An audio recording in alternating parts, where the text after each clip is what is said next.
There comes a point in certain people's lives when something shifts. Not dramatically, not with a flash of light or a moment of revelation. It happens quietly, over weeks or months, and the first sign of it is often something that feels almost shameful to admit. You start to find people exhausting. People you used to enjoy. People you used to love spending time with. Suddenly, the same conversations feel hollow. The same social environments feel draining in a way they never did before. And you start to wonder if something is wrong with you, if you have become cold, or arrogant, or broken in some way that you don't yet understand. Carl Jung had a name for what is happening in those moments, and what he understood about this experience is so precise, so accurate, and so rarely explained clearly that most people who go through it spend months or years feeling guilty about something that is not only normal, but is, in Jung's understanding, a sign of genuine psychological growth. Today we decode it. Subscribe before we go any further. Let's get into it. Part 1. What Jung meant by individuation. Carl Jung spent the better part of his life trying to understand what it means for a human being to become fully themselves. Not the self that their family needed them to be. Not the self that their culture approved of. Not the self that was constructed carefully over years of social performance and approval seeking. The genuine, whole, integrated self, what Jung called the self, with a capital S. He called the process of becoming that self individuation. And individuation, Jung believed, is not a pleasant or comfortable process. It is a process of dismantling, of taking apart the constructed identity you have spent your life building and examining what is actually underneath it, what you actually believe, rather than what you were told to believe, what you actually value, rather than what earned you approval, what you actually feel, rather than what was safe to feel. The first phase of this process almost always involves a growing sensitivity to inauthenticity. The more clearly you begin to see your own constructed performances, the ways you have shaped yourself to fit what was expected, the more visible the same performances become in the people around you. And what was invisible before, because you were doing it too, suddenly becomes almost unbearable to be around. This is not judgment, it is perception. And the difference matters enormously. Hit the like button right now if you have experienced this, the growing difficulty of being around people and conversations that used to feel normal, because what comes next explains exactly what is driving it. Part 2. The persona and what lies beneath it. Jung introduced the concept of the persona, the mask we wear in social life. The persona is not inherently bad. It is the aspect of our psychological functioning that allows us to navigate social environments, to play the roles expected of us, to maintain the fluid surface identity that makes ordinary social interaction possible. The problem is when the persona becomes mistaken for the self, when the mask is worn so consistently, for so long, that the person behind it begins to forget there is anything behind it. When performing who you are expected to be becomes indistinguishable from who you are. Most people live entirely at the level of the persona. Their conversations are exchanges of performances, curated versions of themselves, interacting with curated versions of other people. Both parties presenting the acceptable surface, while the real interior experience goes unexpressed and often unacknowledged even to themselves. When someone begins to individuate, when they begin the process of peeling back the persona to find what is actually underneath, they develop a specific sensitivity to persona-level interaction. It does not feel like connection anymore. It feels like two performances talking to each other while two real people sit somewhere behind the masks, never actually meeting. This is the specific quality of exhaustion that people in this process describe. It is not physical tiredness. It is the exhaustion of performing at a level you have begun to see through, with people who have not yet begun to see through it, in spaces where the performance is the entire point. You are not tired of people. You are tired of the surface. You are tired of the performance. And because most social interaction exists almost entirely at the surface, you start to feel tired of most social interaction. Part 3. Projection and the shadow. Jung's concept of the shadow is essential to understanding why the discomfort with other people can become so acute. The shadow is the collection of everything we have rejected in ourselves, the qualities, impulses, and feelings that we learned were unacceptable, dangerous, or shameful, and that we therefore pushed out of conscious awareness, not out of existence, just out of sight. What we push out of sight in ourselves, we tend to see with extraordinary clarity in other people.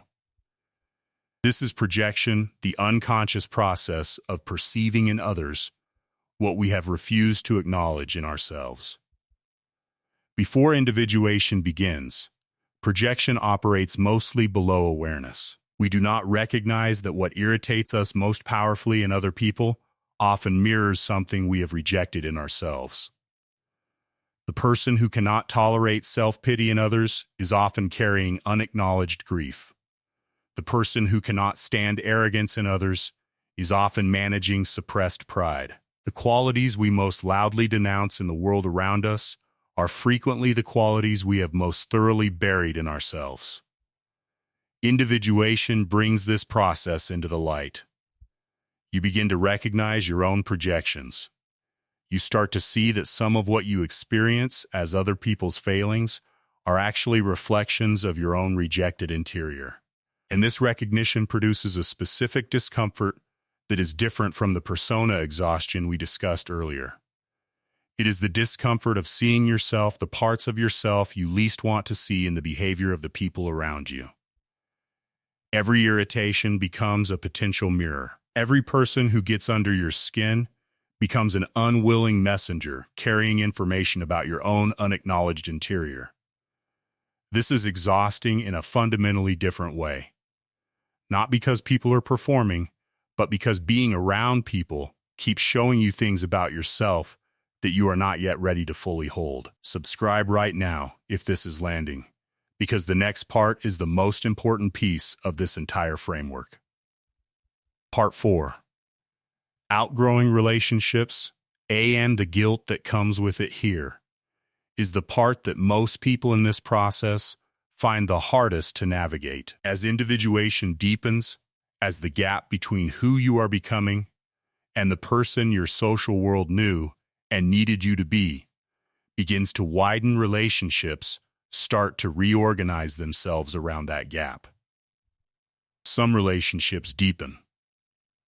The people in your life who have enough interior complexity of their own, enough genuine curiosity, enough willingness to engage at a level beyond the persona, these relationships become more meaningful, not less. They reveal a capacity for depth that was always there, but was buried under layers of performed normality.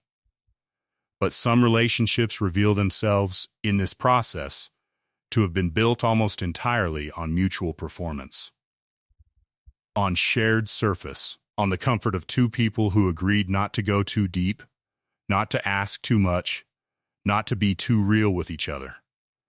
And when one person in that arrangement begins to go deep, begins to ask more, begins to bring more genuine interiority to the relationship, the arrangement can no longer hold. This is not a failure of love. It is not evidence that the relationship was never real. It is simply the discovery that the connection that existed was between two personas, two performed identities. And when one persona begins to dissolve in favor of something more genuine, the connection to the person who is relating to that persona has to transform or end.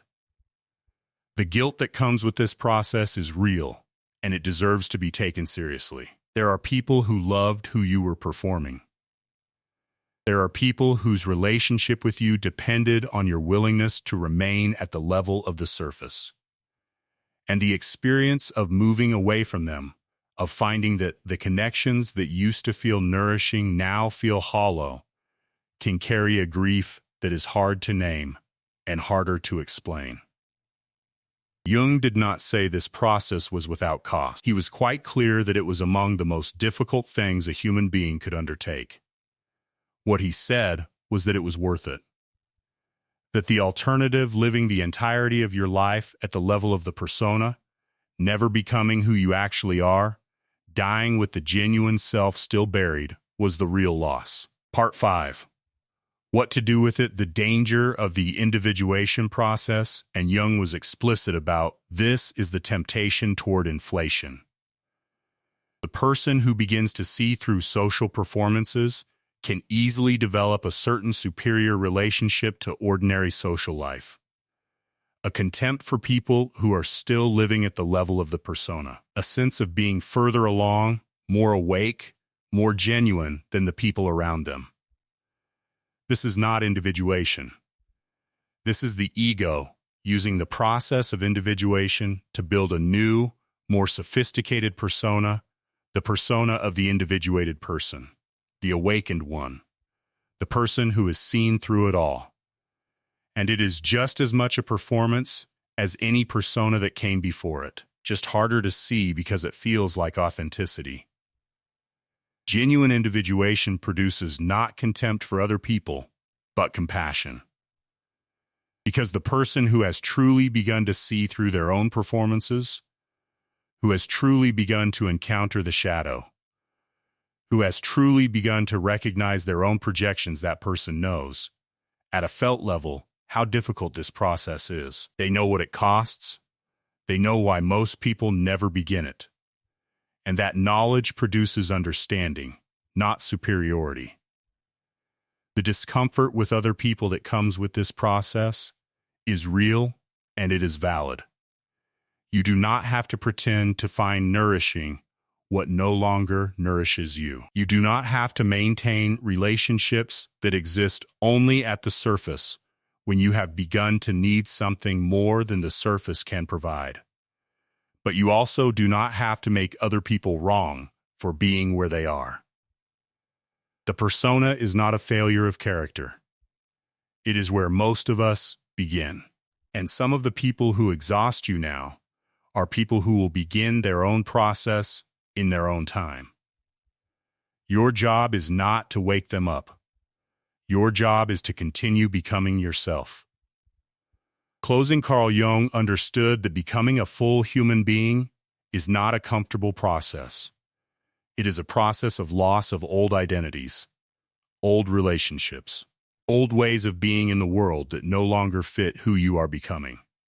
And it is a process that can produce in its early stages a growing difficulty with the social world that feels wrong, but is in fact a sign that something right is happening. The exhaustion with social performance is not coldness. The sensitivity to inauthenticity is not arrogance. The grief of outgrowing relationships is not failure. They are the natural consequences of a process that asks you to become more genuinely yourself and discovers, in doing so, just how much of your social world was built around who you were performing rather than who you actually are.